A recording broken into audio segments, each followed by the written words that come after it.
착실한 청년이 있었습니다. 키도 크고 얼굴도 잘생기고 직장도 좋은데 여자친구가 없는 것입니다. 그래서 주말 휴일이 되어지면은 이제 라면을 끓여 먹고 TV를 보고 독서를 합니다만은 주말 휴일을 외롭게 보내는 시간이 많았습니다. 근데 어느 날 주말이 되어졌는데 카톡을 통해서 하트 문자가 날라온 것입니다. 그래서 이 청년이 답장을 쓰기를 누구세요? 라고 답장을 썼습니다. 그런데 그 답장이 나오기를 나 영미 바빠? 크크 그렇게 답장이 온 것입니다. 그런데 이 청년은 그 이름을 보면서 누군지를 잘 기억이 나질 않는 것입니다. 왜냐하면 영미라는 친구가 없었기 때문에 잘 기억이 나질 않는 거예요. 그래서 답장을 보냅니다. 누구냐고. 미안, 무슨 영미야? 라고 질문을 하니까 답장이 나오기를 나 이영미야 라고 답장이 오는 것입니다. 근데 뭔가 이 청년의 마음속에는 하트와 함께 그 이름이, 여자 이름이 너무 예뻐서 내심 기대하는 마음을 가지고 떨리는 마음을 가지고 또다시 답장을 보내는 것입니다. 영미? 그런데 진짜 미안 누군데? 라고 하니까 답장이 나오기를 모를만 하세요. 저 캐피탈 이영미 팀장입니다. 라고 나오는 거예요. 보증 없이 당일 500까지 대출 가능해서 문자를 보냈습니다. 라는 답장을 받게 되어진 것입니다. 이 청년은 너무 실망스러워서 카톡을 닫았다라는 것입니다. 여러분, 이렇게 인터넷으로나 아니면 SNS로나 전화로 이런 낚시꾼들이 엄청 많이 활동하고 있는 것을 보게 되어집니다. 행여 여기에 잘못 낚이게 되어지면 큰 사기를 당하게 되어지는 것이죠. 그래서 이런 사기꾼들에게 낚이지 않기 위해서는 정말로 조심해야 되는 것입니다. 그런데 이 세상에는 사람을 낚기 위해서 이런 장사꾼이나 사기꾼들만 활동하는 것이 결코 아니에요. 하나님도 죽어가는 영혼을 낚기 위해서 쉬지 아니하시고 활동하고 계시더라는 것입니다. 그런데 하나님께서는 활동을 하실 때 이 사람들처럼 SNS나 인터넷을 통해서 활동하는 것이 아니라 정말 구원받은 하나님의 자녀에게 사명을 주셔서 죽어가고 있는 영혼들, 지옥으로 가고 있는 영혼을 낚을 수 있도록 일을 하신다라는 것입니다. 그래서 하나님께서는 죽어가고 있는 영혼을 낚기 위해서 두 가지 부르심의 일을 하십니다. 첫 번째는 하나는 뭐냐면은 구원으로의 부르심입니다. 또 하나가 무엇이냐면 사명으로의 부르심인 거예요. 이 두 부르심을 통해서 하나님은 영혼을 낚는 일을 하시는 것이죠. 이 사실을 오늘 우리 본문에 기록이 되어 있는 예수님께서 베드로를 제자로 부르시는 장면을 통해서 우리가 살펴볼 수가 있습니다. 갈릴리 바닷가에 가난한 어부가 있었습니다. 이 사람의 삶의 관심은 오로지 가족들을 위해서 고기를 낚는 일이었습니다. 그런데 인생의 일이 자기 마음대로 잘 안 되듯이 고기를 낚는 일도 뜻대로 되지 않는 일들이 많았습니다. 그래서 제대로 고기를 잡지 못했을 때는 가족들에게 상당한 미안한 마음이 있었습니다. 그 가족들 중에서는 병약하고 몸이 약하신 장모님도 계셨기 때문입니다. 미안한 마음이 많이 들었습니다. 그런데 이 어부는 가난과 수많은 실패 등으로 절망이 많았던 어부였는데 이 어부의 이름이 누구냐니까 바로 베드로입니다. 이렇게 인생의 실패와 절망이 많았던 베드로였지만 베드로의 인생의 변화는 언제부터 시작을 하게 되었냐면 예수님을 인격적으로 만나고 난 이후부터 변화가 일어나게 되어집니다. 이 베드로가 예수님을 첫 번째로 만나게 되어진 것은 그의 형제 안드레의 전도로 인해서 예수님을 만나게 되어집니다. 이 안드레는 누구냐니까는 처음에는 세례 요한의 제자였습니다. 그런데 세례 요한이 이 안드레에게 예수님에게 가라고 지시를 받은 이후에 이 안드레는 예수님의 제자가 되어집니다. 이 안드레의 전도를 통해서 베드로는 예수님을 처음으로 만나게 되어집니다. 우리 말씀을 한번 볼까요? 요한복음 1장 41절 말씀이죠. 읽어봅니다. 시작. 그가 먼저 자기의 형제 시몬을 찾아 말하되 우리가 메시아를 만났다고. 메시아는 번역하면 그리스도라. 42절 말씀 또 읽어보도록 하겠습니다. 데리고 예수께로 오니 예수께서 보시고 이르시되 내가 요한의 아들 시몬이니 장차 게바라 하리라 하시니라. 게바는 번역하면 베드로라. 이 베드로가 예수님을 처음으로 만났어요. 예수님께서 이 베드로를 처음 만날 때에 새로운 이름을 붙여주십니다. 바로 게바라고.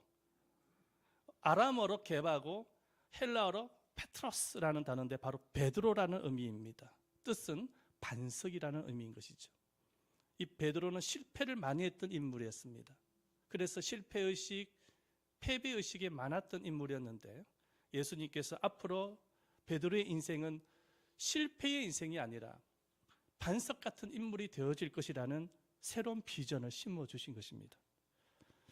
이렇게 베드로는 예수님께로부터 새 이름과 새 비전을 받았으면서도 불구하고 그 비전의 의미가 무엇인지를 이해를 하지 못했습니다. 왜냐하면 이때까지만 해도 예수님을 잠시 만났을 뿐 예수님을 인격적으로 만나지 못했기 때문입니다. 다시 말해서 예수님을 참 하나님으로 받아들이지는 못했다는 의미인 것입니다. 이렇게 예수님을 받아들이지 않았지만 그럼에도 불구하고 예수님은 베드로를 또다시 찾으십니다. 언제 찾으시냐니까 어느 날 갑자기 베드로의 장모님께서 열병으로 생명에 위독한 상태가 되어집니다. 그래서 사람들이 예수님을 찾았습니다. 베드로의 장모가 죽어가고 있다고. 그래서 예수님께서 베드로의 장모의 집에 신방을 하십니다. 그리고 장모의 손을 붙잡아 일으키시면서 열병을 치료해 주십니다. 우리 말씀을 볼까요? 누가복음 4장 38절이죠. 함께 읽어보도록 하겠습니다. 시작. 예수께서 일어나 회당에서 나가사 시몬의 집에 들어가시니 시몬의 장모가 중한 열병을 앓고 있는지라 사람들이 그를 위하여 예수께 구하니. 39절 읽어봅니다. 예수께서 가까이 서서 열병을 꾸짖으신데 병이 떠나고 여자가 곧 일어나 그들에게 수종드니라. 아멘. 성경에는 기록이 되어 있지 않지만 아마도 예수님께서 베드로의 장모를 치료를 하실 때 그 현장에 베드로도 아마 함께 있었을 것입니다. 그 이유는 뭐냐면 장모님이 굉장히 생명에 위독한 상태였기 때문인 것이죠. 그런데 예수님께서 베드로의 장모의 집에 신방을 하게 되어진 목적은 물론 장모님을 치료하기 위한 목적도 있었지만은 또 다른 목적이 있었어요. 그 목적은 뭐냐면 베드로의 장모의 질병을 치유함으로 인해서 베드로를 구원으로 부르시기 위한 목적을 갖고 계셨던 것입니다. 하지만 이 마음이 굳을 대로 굳어 있는 베드로는 좀처럼 그런 기적의 현장을 목격을 하였음에도 불구하고 마음문을 열지 않는 거예요. 예수님을 향해서 마음문을 열지 않는 것입니다. 이렇게 예수님을 하나님으로 받아들이지 아니하는, 믿지 아니하는 강팍했던 베드로. 그럼에도 예수님은 포기하지 아니하시고 또다시 베드로를 찾으십니다. 이번에는 예수님께서 어떻게 찾으시냐니까 이번에는 예수님께서 베드로가 일을 하고 있는 직장을 찾으십니다. 그 직장이 어디입니까? 갈릴리 바다입니다. 예수님께서 직접 찾아가시는 거예요. 그날에도 베드로는 부지런히 그물을 던졌지만 그날은 그 예전보다 고기가 더 잡히지 않는 거예요. 왜냐하면 한 마리도 못 잡는 거예요. 그물을 던졌는데 그 한 마리도 못 잡는 것도 기적 중의 기적입니다. 조그만 고기 한 마리라도 잡을 수가 있어야 되는데 한 마리도 잡히지를 않는 것입니다. 그러니 이 베드로의 입장에서 볼 때는 얼마나 마음의 상실감, 그 실패의식, 패배의식이 강했겠습니까? 그래서 고기 잡는 것을 중단하고 마음속에 허탈감과 무거운 마음을 가지고 그물을 싣고 있었습니다. 이제 집으로 가려고. 그런데 예수님께서 허탈감과 무거운 마음을 가지고 그물을 싣고 있는 베드로를 찾아오셨습니다. 갈릴리 바닷가에는 여러 배들이 있었습니다. 그런데 예수님께서 유독 베드로의 배를 오르시는 것입니다. 그리고 베드로에게 명령합니다. 말을 합니다.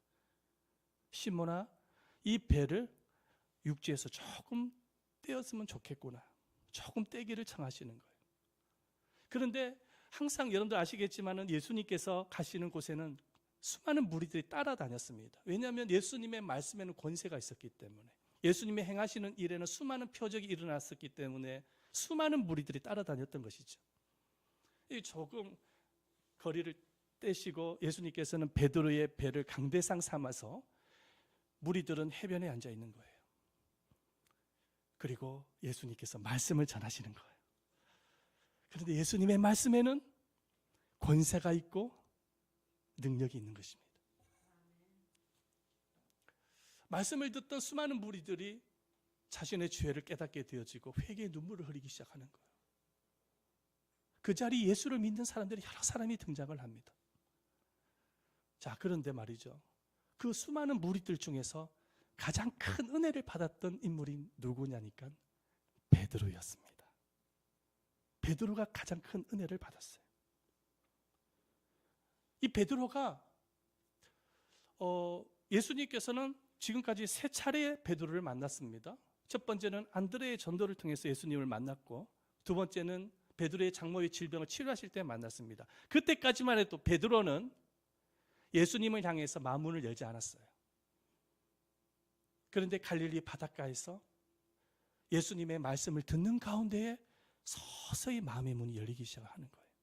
왜냐니까 주님의 말씀에는 능력이 있는 거예요. 권세가 있는 거예요. 성령이 역사하고 계시는 거예요. 그러다 보니까 마음의 문이 싹 열리게 되어지는 거죠. 예수님께서 베드로를 이 구원으로 부르시는 장면을 보면서 중요한 사실을 우리는 깨닫게 되어집니다. 첫 번째가 무엇이냐니까 한번 따라해 보십시다. 하나님은 그 다음 넘겨주세요. 하나님은 구원으로 부르시기 위하여 찾아오십니다. 찾아오신다는 거예요. 하나님은 한 영혼을 구원으로 부르시기 위해서 직접 찾아오세요. 할렐루야. 믿으십니까? 동의하십니까? 우리가 성경을 보면 예수님께서 육신의 몸으로 계셨을 때는 베드로를 찾으셨듯이 직접 찾아가십니다. 육신의 몸으로 계셨을 때는 하루는 사마리아 성에 6번이나 이혼을 해서 마을 사람들로부터 온갖 멸시와 조롱을 당했던 여인이 있었습니다. 그 여인을 구원하기 위하여 예수님이 직접 사마리아 성으로 들어가셔요. 그리고 그 우물가에서 그 여인을 만나십니다.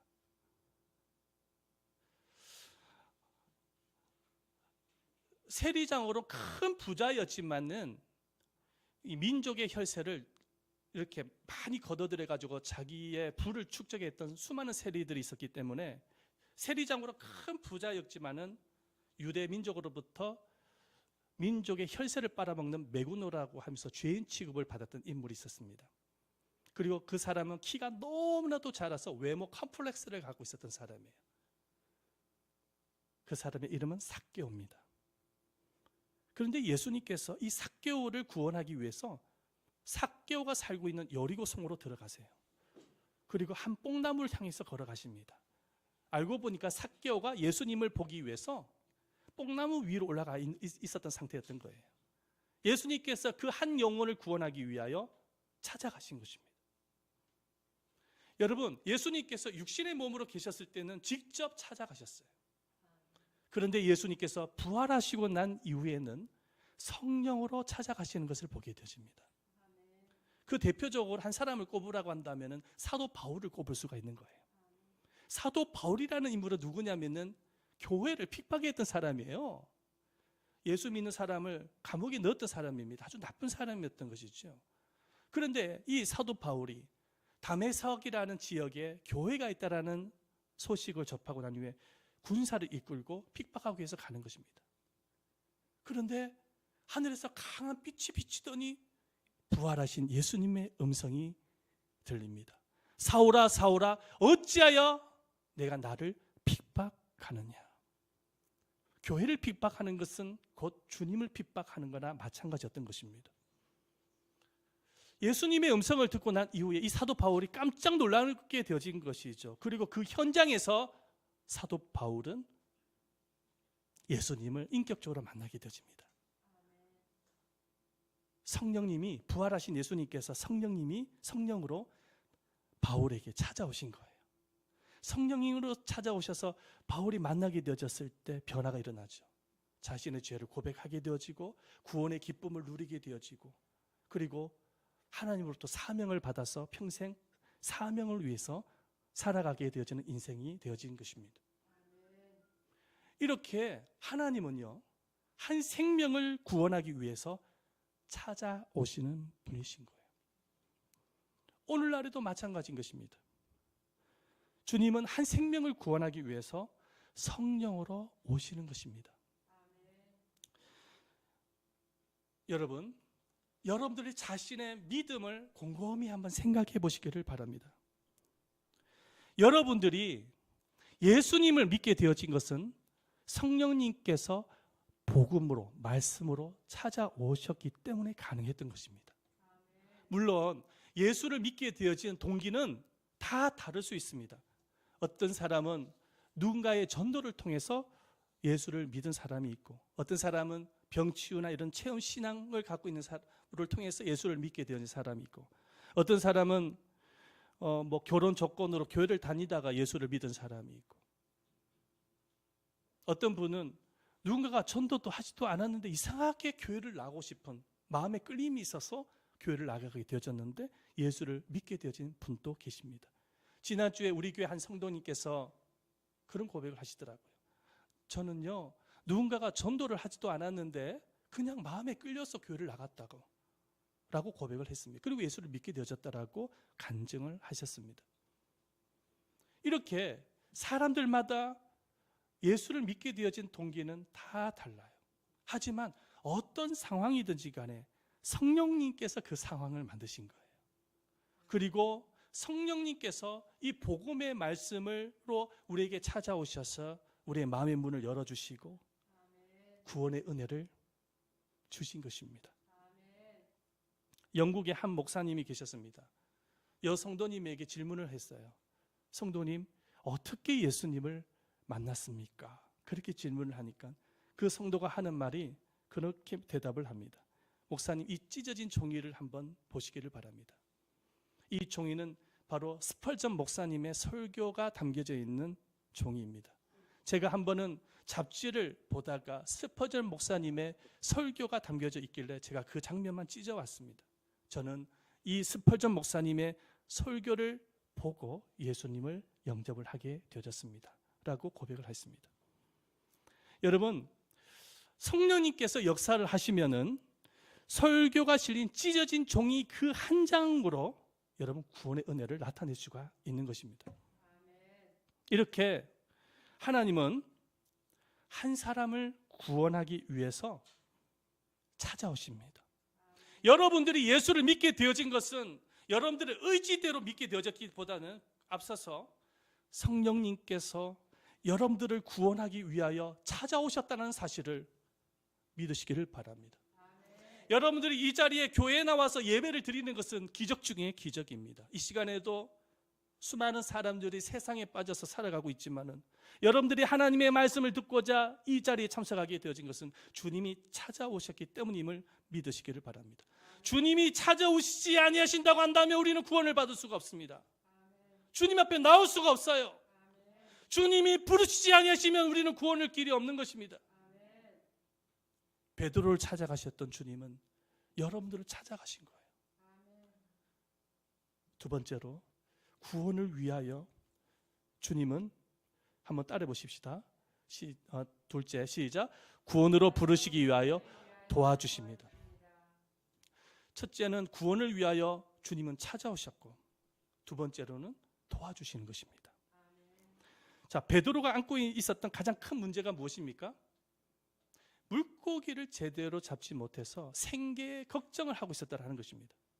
생계 걱정, 늘 생계 걱정을 하고, 물고기가 잡혀야 되는데 잡히지 못하니까, 장사를 해가지고 장사가 잘 되어져야 되는데 장사가 안 되니까 늘 생계 걱정을 하는 거 아닙니까? 직장을 다녀도 제대로 월급을 받지 못하면은 생계 걱정을 할 수밖에 없는 것이죠.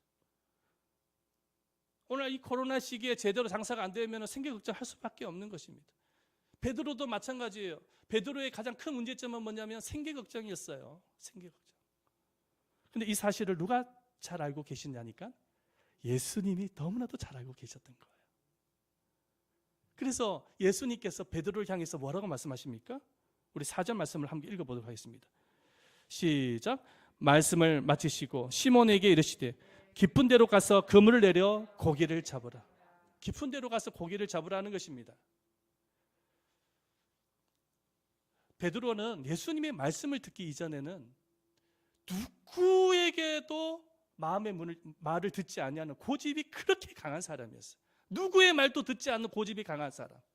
성격이 그런 성격을 갖고 있는 거예요. 자기가 옳다라는 거죠. 사람의 말 절대로 안 들어요. 이런 사람 있잖아요.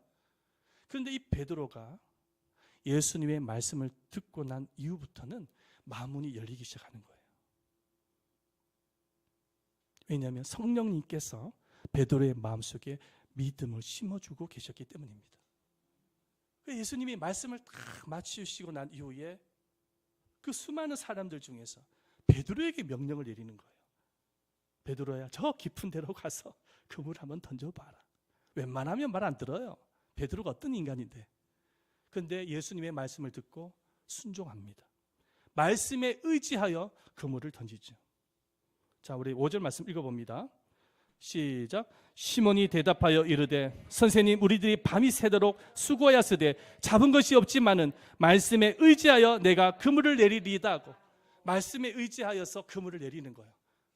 그런데 어떤 일이 일어납니까? 기적이 일어나는 거예요. 그물이 찢어지도록 고기가 잡힌 거예요. 얼마나 많이 잡히는지 자기 힘으로 도저히 그물을 끌어낼 수가 없으니까 함께 일을 하고 있었던 동무들에게 도움을 요청합니다. 6절 말씀 읽어볼까요? 시작. 그렇게 하니 고기를 잡은 것이 심이 많아 그물이 찢어지는지라. 7절 말씀도 읽어봅니다. 시작. 이에 다른 배에 있는 동무들에게 손짓하여 와서 도와달라 하니 그들이 와서 두 배의 채움에 잠기게 되었다. 두 배가 잠기게 될 정도니까 엄청난 고기를 잡은 거예요. 물고기를 잡은 거예요. 자기 생애에 이렇게 많은 물고기를 잡은 경험은 없었을 것입니다. 베드로가 얼마나 기뻐했을까요? 늘 생계 걱정만 하고 있었던 베드로였는데 그런 기적을 바라보면서 얼마나 춤을 추면서 기뻐했을까요? 그런데 베드로는 두 배 가득 채워진 물고기를 보면서 이 기적은 자신의 능력이 아니라 주님이 도와주신 결과라는 사실을 깨닫게 되어집니다. 그래서 마음속에 반밖에 열리지 않았던 그 마음이 주님의 도움을 받고 난 이후에는 완전하게 열리게 되어집니다. 그리고 예수님을 나의 하나님으로 받아들이게 되어지는 역사가 일어납니다. 이 사실을 베드로가 예수님 앞에 무릎을 꿇고 자신의 죄를 고백하는 장면을 통해서 발견할 수가 있습니다. 8절 말씀이죠. 읽어봅니다. 시작. 시몬 베드로가 이를 보고 예수의 무릎 아래에 엎드려 이르되 주여 나를 떠나소서 나는 죄인이로소다 하니. 아멘. 여러분, 예수님께서 왜 베드로를 도우셨을까요? 바로 구원으로 부르시기 위해서 도와주신 것입니다. 지금까지 가만히 이렇게 한번 살펴보십시오. 보시면은요, 예수님께서 시몬 베드로를 구원으로 부르시기 위해서 지속적으로 도와주셨다는 사실을 발견할 수가 있습니다. 첫 번째는 실패와 패배 의식에 사로잡혀 있었던 베드로에게 예수님은 베드로라는 개발하는 반석이라는 비전을 심어 주심으로 인해서 반석 같은 인생을 살도록 심어 주셨습니다. 베드로의 장모가 열병으로 죽어가고 있었을 때는 예수님께서 장모의 질병을 치료해 주셨고요. 예수님께서 직접 베드로의 직장까지 찾으셔서 말씀을 듣게 해 주셨습니다. 그리고 예수님은 그 갈릴리 바닷가에서 단 한 번도 경험하지 못한 대박을 경험하게 해주셨어요. 그렇게 지속적으로 베드로를 도와주신 거예요. 왜 도와주셨다고요? 베드로를 구원으로 부르시기 위해서 도와주셨다라는 것입니다. 여러분, 베드로만 찾으시고 그리고 도와주셨을까요? 결코 그렇지가 않습니다. 여러분, 저와 여러분에게도 하나님은 구원의 은혜를 베풀어 주시기 위해서 지속적으로 도와주시는 섬세한 사랑이 있었다는 사실을 믿으시기를 바랍니다. 하나님은 우리를 도와주시기 위해서 섬세한 사랑으로 이끌어 주셨어요. 질병도 치료해 주시고, 사업도 풀리게 해주시고, 재정도 풀리게 해주시고, 기도를 할 때마다 기도 응답도 해주시고, 자녀들도 잘 되어지게 해주시고. 여러분, 지금까지 주님께서는 지속적으로 우리를 도와주신 거예요. 그 이유가 뭐냐면은 우리를 구원으로 부르시기 위했던 것입니다. 하나님은 우리에게 이와 같은 방법을 통해서 찾아오시고 도와주심으로 인해서 구원으로 불러주셨습니다. 자, 그런데 하나님은 구원으로만 부르셨을까요? 결코 그렇지가 않습니다. 하나님은 구원으로만 부르신 것이 아니에요. 하나님은 구원과 함께 사명으로도 부르십니다.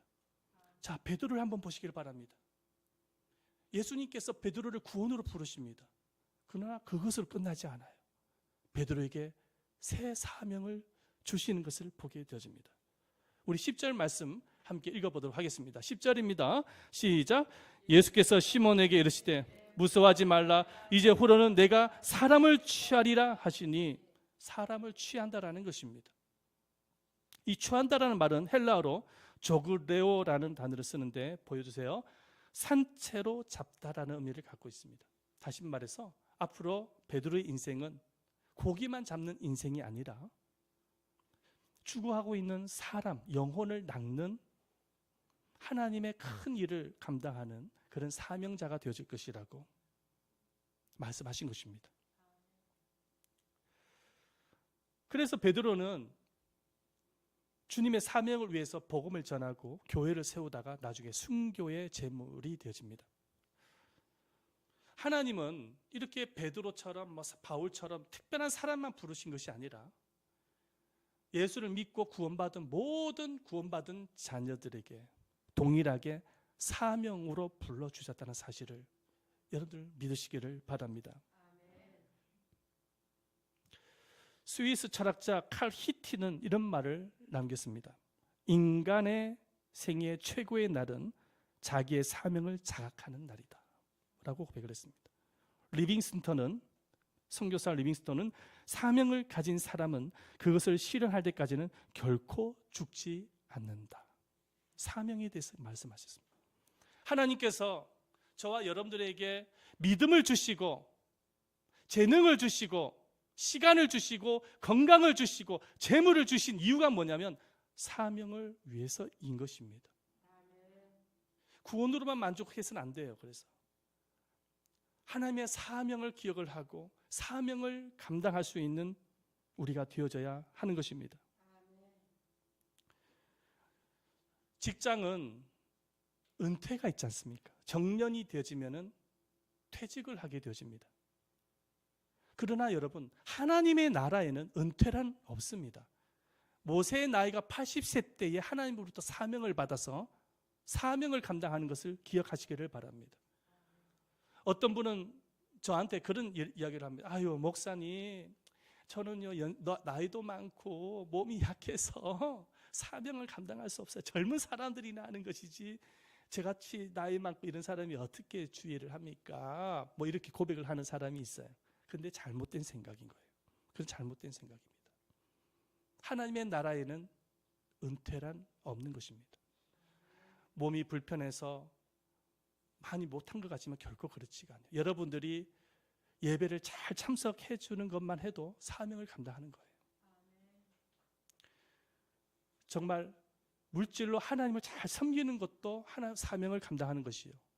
목사님과 교회와 전도의 열매와 선교를 위해서 기도해 주는 것도 여러분들 큰 사명을 감당하는 것이라는 사실을 믿으시기를 바랍니다. 하나님께서 우리를 구원으로 부르신 목적은 단순하게 천국 가게 하기 위해서만이 아니라 이 땅의 인생을 살아가면서 우리를 통하여 사람을 낚는 사명을 감당하라고 부르셨다는 사실을 여러분들 믿으시기를 바랍니다. 그래서 우리가 사명을 감당할 때 주님께서 도우신다고 말씀을 하고 계십니다. 자, 디모데후서 1장 12절 말씀 함께 읽어봅니다. 시작. 내게 맡겨진 것을 그분께서 그날까지 능히 지켜주실 것을 확신합니다. 지켜주신다라는 거예요. 하나님께서 우리에게 맡겨준 사명을 감당할 때에 하나님이 도와주신다는 의미인 것입니다. 빌립보서 1장 6절 말씀에도 보면 이렇게 기록하고 있습니다. 시작. 너희 속에 착한 일을 시작하시는 이가 그리스도 예수의 날까지 이루실 줄을 우리가 확신하노라. 아멘. 우리 안에서 착한 일을 하시는 이가 누굽니까? 예수님입니다. 그 예수님이 예수의 날까지 이루실 줄을 우리가 확신하노라. 아멘. 그 일을 시작하시는 이가 주님이 오시는 그날까지 일을 하신다라는 의미인 것입니다. 이렇게 하나님께서는 사명으로 부르셨어요. 구원으로 부르시고 사명으로도 불러주셨어요.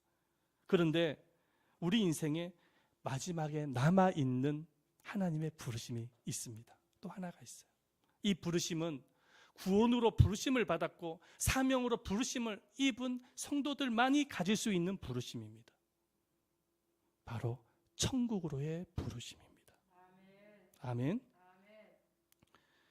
우리가 구원을 받아서 남은 세월 동안 하나님의 사명을 감당해 나갈 때 마지막 때에 하나님은 저와 여러분들을 천국으로 부르실 것입니다.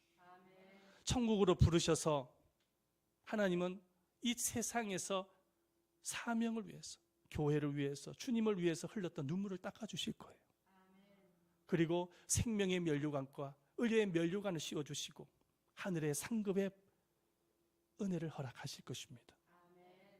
그러므로 사랑하는 여러분, 나를 구원으로 불러주시고 사명으로 불러주신 하나님의 은혜를 항상 감사하면서 우리 현장에서, 이 세상에서 하나님께서 우리에게 맡겨준 정말 복음으로 사람을 낚는 사명을 잘 감당할 수 있는 성도들이 되시기를 예수님의 이름으로 축원드립니다.